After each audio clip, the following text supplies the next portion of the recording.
I feel like it's so crooked that it's not fucking funny. But we're back to the problem of like, I don't have my glasses on so I can't see. I also don't know why I'm sitting at my dining room table. It's not gonna be straight, even no matter how hard I try. I feel stupid because I literally have to look up. Like, I feel like I'm looking at someone who's taller than me. Okay. Honestly, I think we're just gonna go with it though because I cannot be bothered to fix it. I just hope it's focused. That's all I care about right now. Hey y'all. So I just decided to do this. Sorry if I shake the table, by the way. I'm gonna try not to do that. I found these books earlier. Like, I've had them for a while. Someone sent them to me, but I never opened them. So I was like, you know what? I think it'd be cool if I opened these books up and told some of the stories that were inside. These are all scary stories to tell in the dark. It's like the 3-book series, but bitch, I don't know. And so I automatically assume they're gonna be scary stories, kind of like the ones that I find on Reddit. It's like short, scary stories. But I started reading some of them and dude, they're so fucking cheesy, but they're kind of funny. They're like the stories that you would tell your friends when you're really young because it would scare them, but they're like not scary, really. They're honestly like kind of lame. Okay, wait, to be fair, I literally read one, so I'm just being judgmental, but I guess we'll see. I'm also drinking because I figured if I'm gonna tell shitty stories, I might as well be drunk while I do it. I've done this before where I read your guys' paranormal stories while I was drunk, and so I figured I would try to do it again, but while reading like horrible campfire stories. I also just got done reading some letters that I had in my P.O. box, and so if it looks like I was crying, it's because I was. I cannot read your guys' letters without immediately starting to cry. You guys could literally write me a letter with 5 words on it that's like, hey, you're pretty cool, and I would cry because I'm just a fucking pussy. Just to think that you guys take the time out of your day to write stuff to me. Like, I just got done reading like a 3-page letter from Amelia, and that shit broke me down. I think just you guys telling me that I've helped you in any way is like so crazy to me because, okay, well, I'm gonna go off for a second. Sorry, I'm drinking, so like, I'm gonna be sensitive.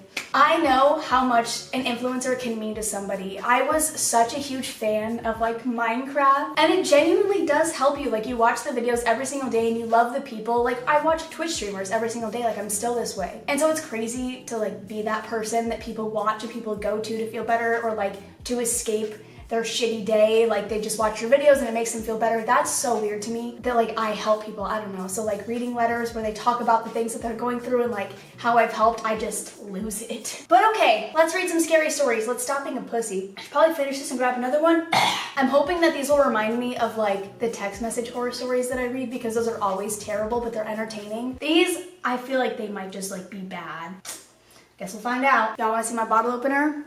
It's a gnome. I don't want to show you. I don't want it to focus because I've been biting my nails again and I don't want you to see them. Okay, let's just get started. I think I read one in this one, so we're gonna, okay, yeah. The big toe is what we're gonna start with. It's a banger. I'm gonna read this like we're BFFs at a sleepover and I'm trying to freak you the fuck out. So we're gonna be very dramatic right now. The big toe. A boy was digging at the edge of the garden when he saw a big toe. He tried to pick it up, but it was stuck to something, so he gave it a good hard jerk and it came off in his hand. Then he heard something groan and scamper away. The boy took the toe into the kitchen and showed it to his mother. It looks nice and plump, she said. I'll put it in the soup and we'll have it for supper. That night, his father carved the toe into 3 pieces, and they each had a piece. Then they did the dishes, and when it got dark, they went to bed. The boy fell asleep at once, but in the middle of the night, a sound awakened him. It was something out in the street. It was a voice, and it was calling to him. Where is my toe? Where is my toe? It groaned. When the boy heard that, he got very scared. But he thought, it doesn't know where I am. It'll never find me. Then he heard the voice once more, only now it was closer. Where is my toe? It groaned. The boy pulled the blanket over his head and closed his eyes. I'll go to sleep, he thought. When I wake up, it'll be gone. But soon he heard the back door open, and again he heard the voice. Where is my toe? Then the boy heard footsteps move through the kitchen, into the dining room, into the living room, into the front hall. Then slowly they climbed the stairs. Closer and closer they came. Soon they were in the upstairs hall. Now they were outside his door. Where is my toe? The voice groaned. His door opened. Shaking with fear, he listened as the footsteps slowly moved through the dark towards his bed. Then they stopped. Where is my toe? Oh my god, my neighbors probably are like, what the fuck? Where's my toe? The voice groaned. At this point, okay, then it literally gives me fucking directions. It says, okay, should I not ruin it? Okay. Where is my toe? The voice groaned. You've got it! It says, at this point, pause and jump at the person next to you and shout, you've got it. That's like, it's horrible. It's like not scary again. The big toe also has another ending. When the boy hears the voice calling for its toe, he finds a strange-looking creature up inside the chimney. Like, did he crawl into the fucking chimney? The boy is so frightened he can't move. He just stands there and stares at it. Finally, he asks, what do you have such big eyes for? And the creature answers, to look you through and through. What you got such big claws for? To scratch up your grave. Why do I feel like he's... I don't know why I'm giving him like a ghostly voice. What do you got such a big mouth for? To swallow you whole. What do you got such sharp teeth for? To chomp your bones! And then it says, as you give the last line, pounce on one of your friends. So I don't have friends here, or like in general, so I can't pounce on anyone, but like I'm not going to attack my camera. But we're gonna move on. All of these like give directions at the end. I think it's supposed to be like a build-up and then I'm supposed to jump scare you. This isn't gonna work. Okay. I just spoiled it too, so I know I can edit it out, but I'm not going to. This one is called The Walk. My uncle was walking down a lonely dirt road one day. He came upon a man who was also walking down that road. The man looked at my uncle, and my uncle looked at the man. The man was scared of my uncle, and my uncle was scared of the man. But they kept on walking, and it began to get dark. The man looked at my uncle, and my uncle looked at the man. The man was very scared of my uncle, and my uncle was very scared of the man. But they kept on walking, and they came to a big woods. It was getting darker. The man looked at my uncle, and my uncle looked at the man. The man was really scared of my uncle, and my uncle was really scared of the man. But they kept on walking, and deep into the woods they went. It was getting darker. And the man looked at my uncle, and my uncle looked at the man. The man was terribly scared of my uncle, and my uncle was terribly scared of... That was the end. That was literally the ending. I'm not even really sure what these fucking build-ups are. And why did they keep walking together into the woods if they were scared of each other? You'd think they'd stop. You know what's kind of nice though about my apartment? This is random. I don't think I've ever said this before. I don't have anybody below me. It's like there's a bunch of garages below me, and I also don't have anyone right here because that's the stairwell. So I only have someone over there and then obviously like the hallway, but I could probably get away with a lot. Just saying. This one is called What Do You Come For? There was an old woman who lived all by herself, and she was very lonely. I feel that. I feel personally attacked, actually. Sitting in the kitchen one night, she said, "Oh, I wish I had some company." I think someone wrote this fucking story about me. No sooner had she spoken than down the chimney tumbled 2 feet from which flesh had rotted. The old woman's eyes bulged with terror. Then 2 legs dropped and attached themselves to the feet. Then a body tumbled down, then 2 arms, and a man's head. As the old woman watched, the parts came together into a great gangling man. The man danced around and around the room. Faster and faster he went. Then he stopped, and he looked her in the eyes. "What do you come for?" she asked, in a small voice that shivered and shook. "What do I come for?" he said. "I come for you!" These aren't really working, because I'm supposed to, like, scare you. Okay, we're gonna skip Meaty Doty Doctor, whatever the fuck. This one's called The Thing, but I don't know if this one's, like, a jump scary one. I think that, like, there's different sections of the book. It says there are ghosts in this chapter, so... These ones are a lot longer. Oh, no, they're not. I fucking lied. They're literally like 2 pages each. I feel like I've read these before. I totally have. Like, when I was a kid, I totally bought these from, like, Scholastic or whatever the fuck. Or do you think they would sell them on Scholastic? Is this too PG-13 for children? Okay. I'm sweating, by the way. Okay, let's read The Haunted House. That seems up our alley, huh? One time, a preacher went to see if he could put a haunt to rest at a house in his settlement. The house had been haunted for about 10 years. Several people had tried to stay there all night, but they would always get scared out by the haunt. So this preacher took his Bible and went to the house, went on in, built himself a fire, and lit a lamp. Sat there reading the Bible. Then, just before midnight, he heard something start up the cellar, walking back and forth, back and forth. Then it sounded like somebody was trying to scream and got choked off. Then there was a lot of thrashing around and struggling, and finally everything got quiet. The old preacher took up his Bible again, but before he could start reading, he heard footsteps coming up the cellar stairs. He sat, watching the door to the cellar, and the footsteps kept coming closer and closer. He saw the doorknob turn, and when the door began to open, he jumped back and hollered, "What do you want?"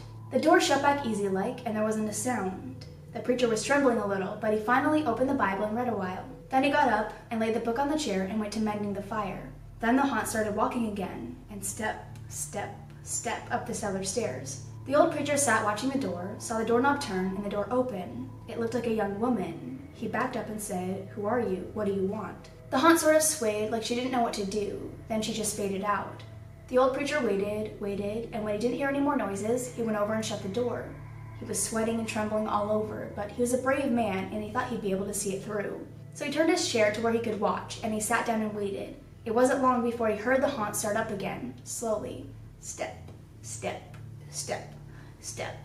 Closer and closer, step, step. And it was right at the door. The preacher stood up and held his Bible out before him. Then the knob slowly turned, and the door opened wide. This time the preacher spoke quiet-like. He said, "In the name of the Father, the Son, and the Holy Ghost, who are you and what do you want?" The haunt came right across the room, straight to him, and took a hold of his coat. It was a young woman, about 20 years old. Her hair was torn and tangled, and flesh was dropping off her face so he could see the bones and part of her teeth. She had no eyeballs, but there was a sort of blue light way back in her eye sockets. She had no nose to her face. This is what she looks like, by the way. Don't worry, I got a fucking visual. Then she started talking. It sounded like her voice was coming and going with the wind blowing it. She told how her lover had killed her for money and buried her in the cellar.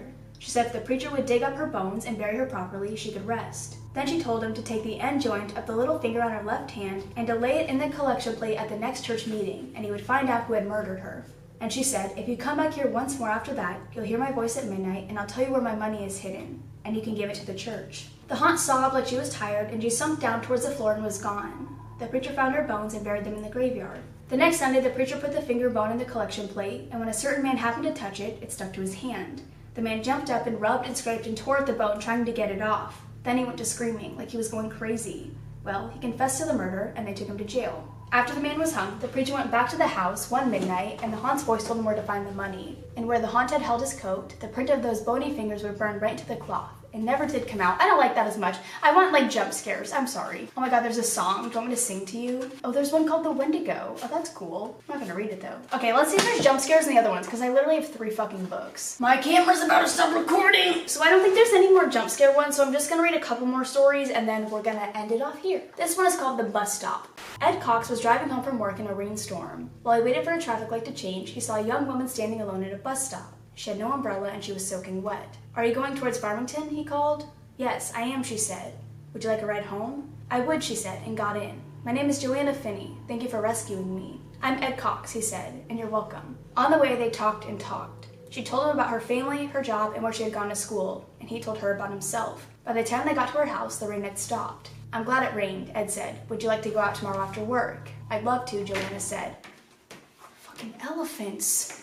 She asked him to meet her at the bus stop since it was near her office. They had such a good time, they went out many times after that. Always they would meet at the bus stop and off they would go. Ed liked her more each time he saw her. But one night when they had a date to go out, Joanna did not appear. Ed waited at the bus stop for almost an hour. Maybe something's wrong, he thought, and he drove to her house in Farmington. I hate when people watch me. Go the fuck away. I literally could see them out of the corner of my eye. I'm just fucking reading a book. Like what? With a couple beers in front of me. Suck my dick. An older woman came to the door. "I'm Ed Cox," he said. "Maybe Joanna told you about me. I had a date with her tonight. We were supposed to meet at the bus stop near her office, but she didn't show up. Is she all right?" The woman looked at him as if he had said something strange.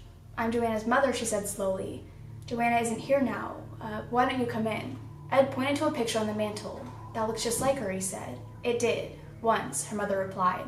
"But that picture was taken when she was your age, about 20 years ago. A few days later, she was waiting in the rain at that bus stop. A car hit her, and she was killed." That actually fucking reminds me of the story at White Rock Lake. I don't know why. I guess it's not really like that similar, but it's like the only ghost story I know. The story is that a woman drowned at the lake, and people will drive by the lake and see a woman wearing white who's soaking wet, and she'll tell them like, "My boat turned over, I need someone to take me home." So they'll drive her home, and then once they get to her house, they'll look in the back seat. She's not there, but the seats are wet. It's literally not similar at all. It's just about a girl who's like dead. This one's called Just Delicious, and I have a feeling it's gonna be kinda nasty. George Flint loved to eat. Each day at noon, he closed his camera shop for 2 hours and went home for a big lunch his wife Mina cooked for him. George was a bully, and Mina was a timid woman who did everything he asked because she was afraid of him. On his way home for lunch one day, George stopped at the butcher shop and bought a pound of liver. He loved liver. He would have Mina cook it for dinner that night. Despite all his complaints about her, she was a very good cook. While George ate his lunch, Mina told him that a rich old woman in town had died. Her body was in the church next door. It was an open coffin. Anyone who wanted to see her could. As usual, George was not interested in what Mina had to say. I don't know why I'm reading like I'm one of those top 10 videos. Am I reading this one weird? I feel like I'm reading it like number 9. "I've got to get back to work," he told her. After he left, Mina began to cook the liver. She added vegetables and spices and simmered it all afternoon just the way George liked it. When she thought it was done, she cut off a small piece and tasted it. It was delicious, the best she had ever made. She had a second piece, then a third. It was so good she couldn't stop eating it. It was only after the liver was all gone that she thought of George. He would be coming home soon. What would he do to her when he found out she'd eaten all the liver? Some men would laugh, but not George. He would be angry and mean, and she did not want to face that again. But where could she get another piece of liver that late in the day? Then she remembered the old woman lying in the church next door waiting to be buried. George said he never had a better dinner. "Have some liver, Mina," he said. "It's just delicious." I'm not hungry, she said. You finish it. That night, after George fell asleep, Mina sat in bed trying to read, but all she could think about was what she had done. Then she thought she heard a woman's voice. Who has my liver? It asked. Who has it? Was it her imagination? Was she dreaming? Now the voice was closer. Who has my liver? It asked. Who has it? Mina wanted to run. No, she whispered. I don't have it. I don't have your liver. Now the voice was right next to her. Who has my liver? It asked. Who has it? Mina froze with terror. She pointed to George. He does, she said. He has it. Suddenly the light went out, and George screamed and screamed. I like that my fridge had to like start making fucking noises. I was finishing the story. Can you just shut the fuck up? I think that's gonna be the end though. That was fun. I kind of like the jump scary ones. I wish that there was more of that. But I hope you guys enjoyed. If you guys want more of this, let me know. I guess I could look up jump scare stories on the internet because that's a thing that exists. I'm literally sweating my ass off and I hate having my air conditioning on because it makes the loudest noise. My hair dyeing video, all I could hear that whole video was the air conditioning. I'm also drinking, so I feel like it's making me like really hot. Know what I mean? But okay, I'm gonna go. Love you guys. I will see you in the next one. I don't want to get up to say goodbye. I'm just gonna like drag my tripod over here. Bye. Okay, it's really hot. I don't really want to do like, they're not even like bloopers. It's just me fucking talking when I say goodbye. So I'm just gonna leave. Oh my God, I thought it was gonna hit me in the fucking face. I just had a panic attack.